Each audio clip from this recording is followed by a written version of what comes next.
2026年屬豬嘅朋友嚟到馬年啊，可以話啦，一洗頹氣，因為舊年咧沖太歲嘅影響咧唔多唔少，會影響到你嘅感情、事業同埋呢個財運嘅噃。嚟到馬年咧，咁咧就穩定好多啦。吉星方面有兩粒，包括咧月德同埋玉堂嗱。咁啊，凶星方面咧都有三粒，劫煞、死符同埋小耗嘅。咁啊，能量嚟講咧，比舊年咧就差好多啦。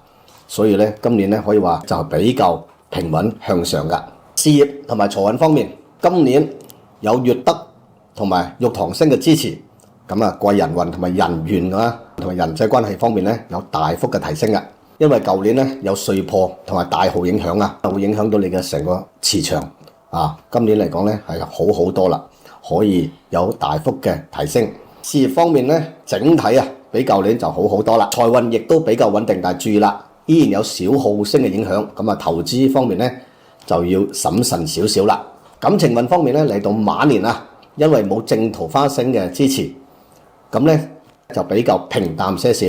咁可以咧喺馬年嘅東南位擺一盆桃花，過年嘅時候咁樣咧就可以提升啦。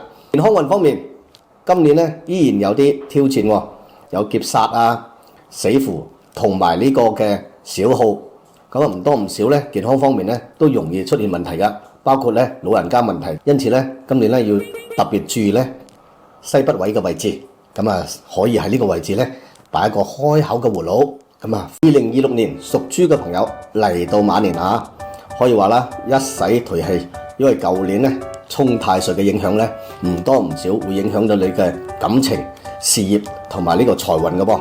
嚟到馬年咧，咁咧就穩定好多啦。